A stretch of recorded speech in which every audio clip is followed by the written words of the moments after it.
بسم اللہ الرحمن الرحیم۔ السلام علیکم ناظرین، ایک ایسا نبی جس نے شیروں کے ساتھ زندگی گزاری تھی، اور جب انہیں آگ میں ڈالا گیا تو آگ نے ان کو معمولی سا بھی نقصان نہیں پہنچایا اور اس کو نہیں جلایا۔ آپ کو ہم اس ویڈیو میں ایک ایسا واقعہ بتائیں گے کہ جس کو سن کر انسان تعجب کرتا ہے، کیونکہ حضرت دانیال علیہ السلام کی زندگی اس پر بہت اثر کرتی ہے۔ حضرت دانیال علیہ السلام خدا کے بھیجے ہوئے نبی تھے۔ میلاد سے 2500 سال پہلے 5ویں قرن میں بیت المقدس کے شہر میں پیدا ہوئے۔ حضرت دانیال علیہ السلام اشراف زادوں میں سے تھے۔ دانیال کا مطلب یہ ہے کہ خداوند میرا قاضی ہے۔ جب حضرت دانیال علیہ السلام پیدا ہوئے تب ان کے والد اور والدہ کی خوشی اور ذوق زیادہ مدت تک نہ رہی، کیونکہ اس زمانے میں ملک میں ایک عجیب حالات پیش آتے ہیں۔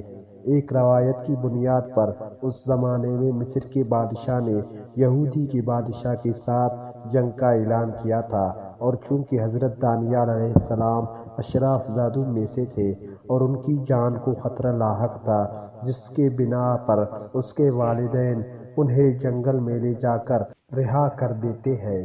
حضرت دانیال علیہ السلام کے جو صرف چند دن کے تھے، جنگل میں انہیں تنہا چھوڑ دیا جاتا ہے۔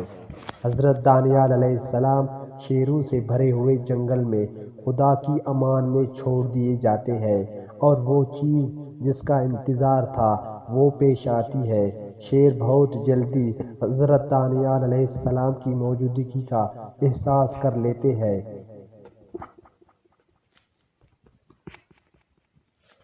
اور اس کے اطراف میں جمع ہو جاتے ہیں، لیکن عجیب اتفاق پیش آتا ہے۔ وحشی شیر نومولود کو کوئی نقصان پہنچائے بغیر صرف اسے زبان لگاتے ہیں اور اس کی حفاظت کرتے ہیں۔ حضرت دانیال علیہ السلام اس جنگل میں شیروں کے ساتھ کتنا عرصہ رہے کسی کو معلوم نہیں ہے، لیکن ایک مدت کے بعد چوپان کو حضرت دانیال علیہ السلام ملتے ہیں، اور وہ چوپان اسے اپنی اولاد کے طور پر قبول کر لیتا ہے اور اس کی پرورش کرتا ہے۔ جب حضرت دانیال علیہ السلام بڑے ہو جاتے ہیں اور سخت سفر ان کے انتظار میں ہوتا ہے، آپ سب وہ جو کہ بابل کا بادشاہ تھا اس کو تو جانتے ہیں، طاقتور ترین حاکموں میں سے تھا کہ جو آج تک دنیا میں موجود تھے، اور میٹرکس فلم میں بھی اس کا نام بیان کیا گیا ہے۔ حضرت دانیال علیہ السلام جب نامولود تھے تو اسی وقت ہی ان کا سخت سفر شروع ہو جاتا ہے، اور یہاں سے داستان خوبصورت بنتی ہے کہ جب وہ اور بخت النصر کا قصہ شروع ہوتا ہے۔ کہا جاتا ہے کہ حضرت دانیال علیہ السلام نے 14 سال تک بیت المقدس میں زندگی گزاری، یہاں تک کہ بابر کا بادشاہ بخت النصر بیت المقدس پر حملہ کرتا ہے اور شہر کو آگ لگا دیتا ہے، اور شہر تقریباً ویران ہو جاتا ہے۔ وہ بوڑھے افراد جو اس حادثے میں بچ جاتے ہیں مصر کی جانب بھاگ جاتے ہیں۔ جوانوں کو قیدی بنا کر بابل لے جایا جاتا ہے۔ حضرت دانیال علیہ السلام بھی ان جوانوں کے ہمراہ ہوتے ہیں کہ جنہیں قیدی بنا کر بابل لایا جاتا ہے۔ حضرت دانیال علیہ السلام کے ساتھ حضرت عزرا بھی قیدی بنتے ہیں۔ بابل کے لوگوں نے ان جوانوں کو تکلیفیں دینا شروع کر دیتے ہیں کہ جنہیں بیت المقدس سے قیدی بنا کر لایا گیا تھا۔ بابل کے لوگ ان جوانوں کی شکایت بابل کے بادشاہ بخت النصر کے پاس لے کر جاتے ہیں اور اسے کہتے ہیں کہ اے بادشاہ، آپ ان لوگوں کو یہاں پر لائے ہیں، ہماری بیویاں ہم پر توجہ نہیں کرتے ہیں، سارا ہوش و حواس ان جوانوں پر ہے، یا ان کو یہاں سے باہر نکالے یا انہیں قتل کر دے۔ بخت النصر ان کی بات سننے کے بعد ان سے کہتا ہے کہ جو کچھ کرنا ہے کر لو، اس بات کا مجھ سے کوئی تعلق نہیں۔ بخت النصر اس بات کے بعد تمام جوانوں کو شہر کے میدان میں جمع کرتا ہے۔ جس وقت یہ جوان اپنی آخری سانسیں لے رہے ہوتے ہیں، بخت النصر کہتا ہے کہ رک جاؤ، مجھے وہ 4 جوان چاہیے، ان کو آزاد کر دو۔ 4 جوان آزاد ہو جاتے ہیں اور بابل کے لوگ باقیوں کو قتل کر دیتے ہیں۔ ان 4 جوانوں میں ایک حضرت دانیال علیہ السلام تھے اور دوسرے حضرت عزرا علیہ السلام تھے۔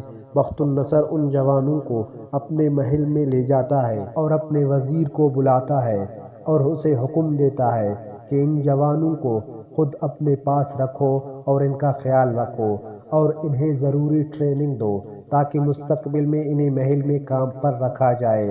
اور وزیر کو حکم دیتا ہے کہ ان 4 جوانوں کو میرے ہی کھانوں میں سے کھلاؤ اور ان کو میرے مخصوص شراب دینا پینے کے لیے۔ وزیر ان 4 جوانوں کو اپنے ساتھ لے جاتا ہے اور بادشاہ کے حکم کو اجرا کرتا ہے۔ وزیر شخصی طور پر خود ان جوانوں کے کام کی نگرانی کرتا ہے، لیکن حضرت دانیال علیہ السلام اور دوسرے جوان حضرت موسیٰ علیہ السلام کی شریعت کی پیروی کرتے تھے اور ان چیزوں سے پرہیز کرتے تھے جو ان کے مذہب میں جائز نہیں تھی۔ وزیر اس بات کو قبول نہیں کرتا اور ان سے کہتا تھا کہ اگر بادشاہ کے حکم کے مطابق کھانا نہیں کھاؤ گے اور 3 سال کے بعد بادشاہ آپ کو ضعیف اور کمزور دیکھے گا تو اس کی سزا مجھے بھگتنی پڑے گی۔ حضرت دانیال علیہ السلام وزیر سے کہتے ہیں کہ تم پریشان نہ ہو، ہم لوگ بہت اچھے نظر آئیں گے۔ اور حقیقت میں اسی طرح ہوا کہ جو لوگ حرام کھانا اور پینا کھا رہے تھے وہ لوگ ان جوانوں کے مقابلے میں کمزور نظر آ رہے تھے۔ اسی دوران خداوند عالم حضرت دانیال علیہ السلام کو خوابوں کی تعبیر کا علم کرتے ہیں، اور اس کے بعد جب 3 سال گزر جاتے ہیں تب ان جوانوں کو بادشاہ کے دربار میں حاضر کیا جاتا ہے۔ بادشاہ ان جوانوں سے مختلف کام کرواتا ہے۔ یہ جوان سالوں بخت النصر کے قیدی کے عنوان کی خدمت کرتے ہیں، لیکن بخت النصر کو اچھا نہیں لگتا تھا ان جوانوں کو قیدی کی نگاہ سے دیکھے۔ بخت النصر حضرت دانیال علیہ السلام کو خود کا وزیر بناتا ہے، اور اس دوران خدا حضرت دانیال علیہ السلام کو پیغمبری مبعوث کرتا ہے۔ بابل کے لوگ حضرت دانیال علیہ السلام کی جاسوسی کرتے ہیں، اور حضرت دانیال علیہ السلام کی رفتار و کردار کو دیکھ کر ان لوگوں سے برداشت نہ ہوا اور انہوں نے کوشش کی کہ حضرت دانیال علیہ السلام کو بدنام کرے، اور بخت النصر کو حضرت دانیال علیہ السلام کی نسبت سے جا کر کہتے ہیں کہ اے بادشاہ، تو نے اس شخص کو خود کا وزیر بنایا ہے لیکن وہ پیغمبر کی طرح رفتار کرتا ہے، اس کے علاوہ وہ شراب جو آپ پیتے ہیں وہ ہرگز نہیں پیتا۔ بخت النصر اس کو سننے کے بعد فوراً حکم دیتا ہے کہ شراب کو لایا جائے اور حضرت دانیال علیہ السلام کو دی جائے تاکہ وہ ان کو پیے، اور وہ چیز جس کا انتظار تھا، حضرت دانیال علیہ السلام شراب نہیں پیتے تھے۔ بابل کے لوگ کامیاب ہو گئے تھے کہ حضرت دانیال علیہ السلام کو تحت تاثیر قرار دے۔ اس دن کے بعد بادشاہ حکم دیتا ہے کہ حضرت دانیال علیہ السلام کو جنگلے میں ڈال دیا جائے کہ جو شیروں سے بھرا ہوا تھا، لیکن عجیب تھا کہ حضرت دانیال علیہ السلام ان شیروں کے ساتھ بہت آرام اور سکون سے رہتے تھے، کیونکہ شیروں نے نہ صرف ان کا نقصان ہی پہنچایا بلکہ ان کے قریب آ گئے تھے اور ان کو چاٹ رہے تھے، اور اس طرح رفتار کر رہے تھے جیسے کوئی پرانے دوست سے ملاقات کی ہو۔ حضرت دانیال علیہ السلام اس بات پر مجبور تھے کہ ایک طولانی مدت کو شیروں کے ساتھ جنگلے میں گزارے۔ اس کے بعد ایک انگوٹھی بناتے ہیں کہ جس کے بیچ میں خود کی تصویر اور اس کے دونوں جانب شیروں کی تصویر بناتے ہیں۔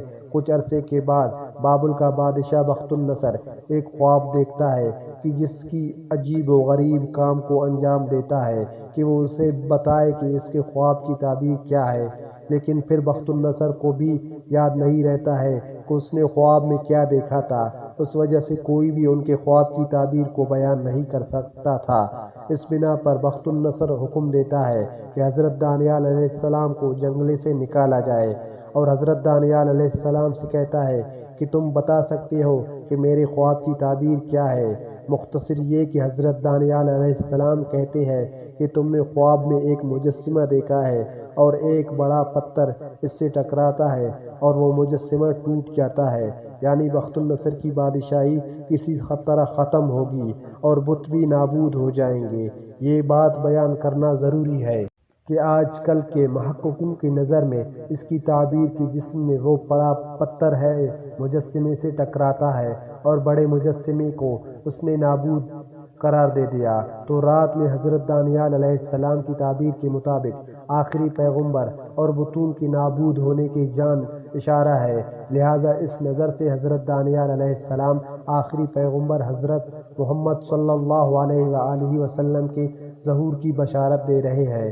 جس وقت دیکھتا ہے کہ حضرت دانیال علیہ السلام ان کے خواب کو اور ان کی تعبیر کو بیان کر سکتے ہیں، حضرت دانیال علیہ السلام کو دوبارہ محل میں لے کر آتے ہیں اور پہلے سے زیادہ محبت آمیز گفتار کرتا ہے، لیکن بابل کے لوگ حضرت دانیال علیہ السلام کا پیچھا نہیں چھوڑتے اور انہوں نے حضرت دانیال علیہ السلام سے نجات پانے کے لیے ہر طریقے کو آزمایا، اگرچہ اس بار بہت سختیاں برداشت کی، لیکن پھر بھی بخت النصر کو راضی کر لیا اور بادشاہ کے حکم کے مطابق ایک بہت بڑا مجسمہ بنایا گیا، اور اس کے بعد بادشاہ حضرت دانیال علیہ السلام کو حکم دیتا ہے کہ اس بت کے سامنے سجدہ کرو اور اس کی پرستش کرو، اور ان سے کہتے ہیں کہ اگر اس کا کام کو انجام نہیں دیا تو تمہیں جلتی ہوئی بھٹی میں پھینک دیں گے۔ حضرت دانیال علیہ السلام بخت النصر کو جواب دیتے ہیں کہ ہم صرف خدا کی بندگی کرتے ہیں اور خدا ہم کو اس آگ میں جس میں تم ڈالو گے